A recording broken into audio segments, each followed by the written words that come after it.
All right, I'll let you introduce yourself. Tell everybody who you are. Hi, my name is Greg Steele. I'm running for Anderson City Council, District 6. Okay. First question is, why did you decide to run for city council, Greg? I decided to run for city council because this is my neighborhood. I was born and raised in District 6 and in Linley Park. In fact, I am fourth generation. My grandfather had the house that I grew up in, built on the lot, and lived there with his parents in the 30s when Linley Park was first becoming a neighborhood. So to me, this is the neighborhood that raised me. I've had a lot of people around me who have poured into me and made me successful. So I want to give back. I want to serve them in this capacity by serving them on city council. What do you see as the role of city councilman?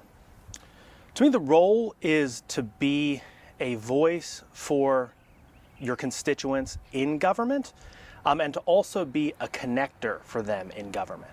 So as far as a voice, if issues are coming before city council that city needs to decide, I need to be able to speak to my neighbors and get their opinions, hear what they want for our neighborhood and our city as a whole.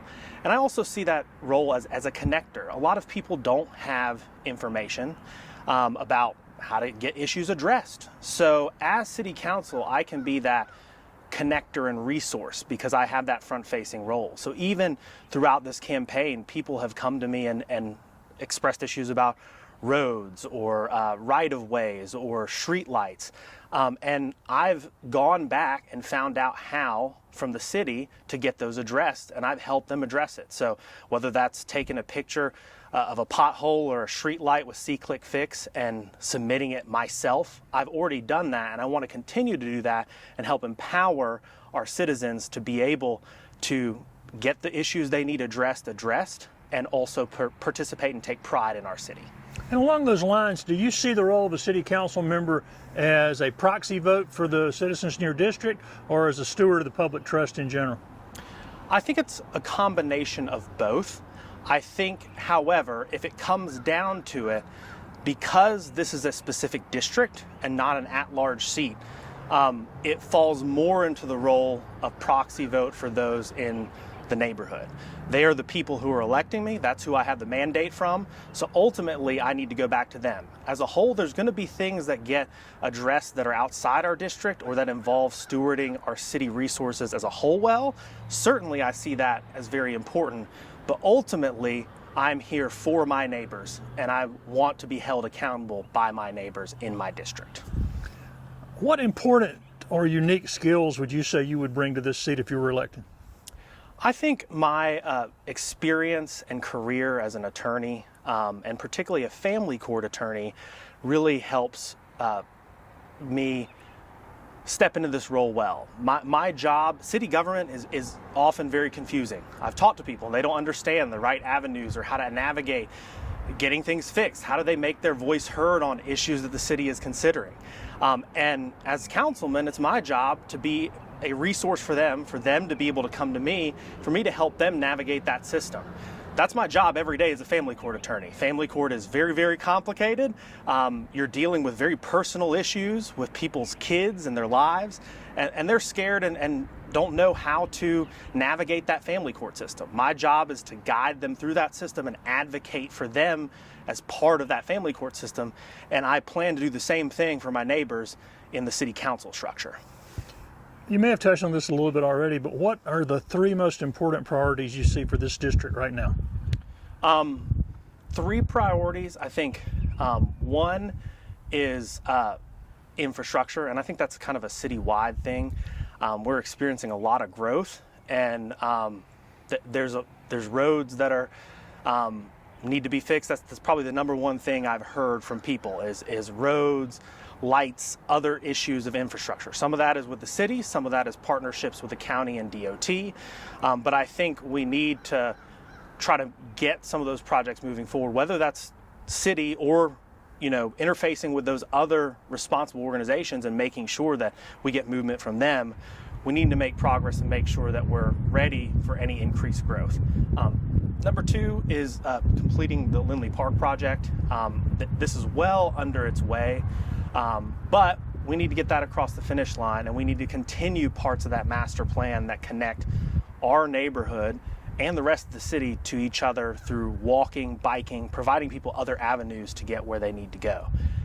And third, as far as issues that are facing our city, to me, I don't have a specific third issue. My third issue would be I want to be responsive to my constituents and my neighbors. I want to hear from them what are specific issues that you are facing, and I want to hear them tell me. So far, a lot of that has been walkability, green space, and infrastructure. So that's why those are my top two. But as I get more information, I'm going to go and try to make their priorities my priorities if I'm elected.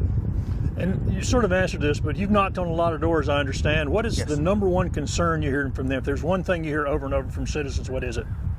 It's infrastructure, roads in particular. That is the top thing. People saying this road is not, it really needs to be paved. There's these potholes here. And infrastructure as a whole. You know, we have heard some lighting issues as well about getting street lights.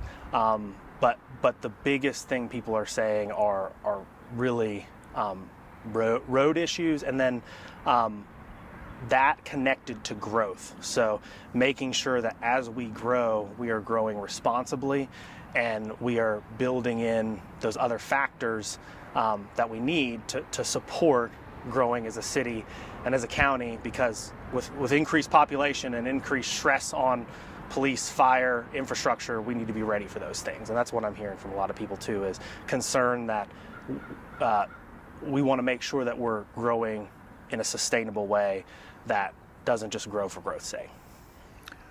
What would you say makes this district special? To me, the people. You know, again, I grew up here. The people I've talked to, some people watch me come home from the hospital, and they're still here. They've watched now my son come home from the hospital, and they're still here.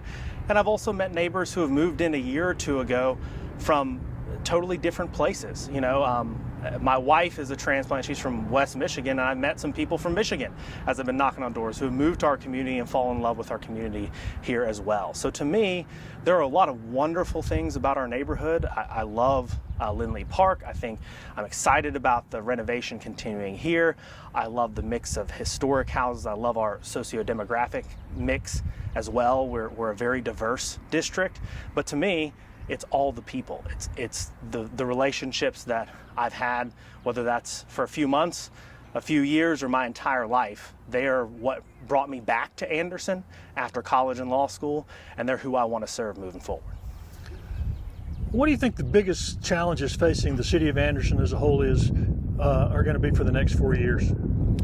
I think the next 4 years is going to be sustainable growth.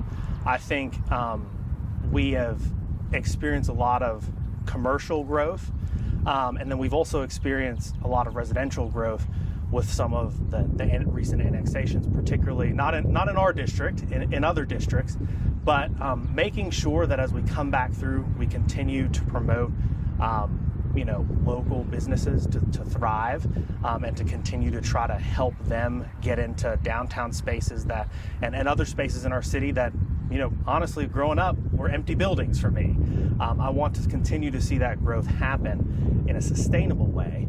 And then I think, again, looking at that on the residential side, making sure that we have infrastructure in place. Are we working with DOT to make sure that our roads are getting updated? Are we making sure that we're working with Duke Power to make sure that energy is there? Are we making sure that we have appropriate fire and police coverage? And I think the city is trying to do that, but we need to make sure we continue to do that. I think we're going to face those issues as Anderson continues to grow, and it's really kind of exploded. It's one of those things where it's growing faster since I've moved back in 2018 than it ever did when I was growing up here and before I went off to college. So we need to make sure we do that in a smart, sustainable way. That's all, Greg.